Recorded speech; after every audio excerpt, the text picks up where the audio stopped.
আজকে আমি করছি মটর ঘুগনি। তো আমি এখানে পেঁয়াজটাকে লঙ্কাটাকে তেল দিয়ে ভেজে নিচ্ছি ভালো করে। পেঁয়াজটা আমার আধ ভাজা হতেই আমি এখানে দিয়ে দিচ্ছি একটা তেজপাতা।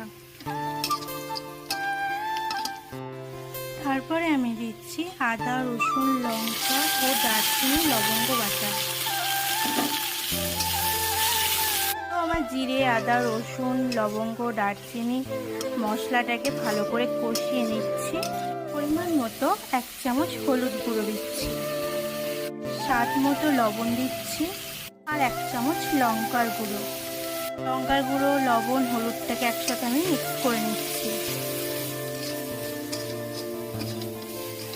তো আমার মশলাটা হয়ে গেছে কমপ্লিট। এবার আমি দিয়ে দিচ্ছি সেদ্ধ করে রাখা মটর আর আলু। তারপরে এটাকে ভালো করে নাড়াচ্ছি।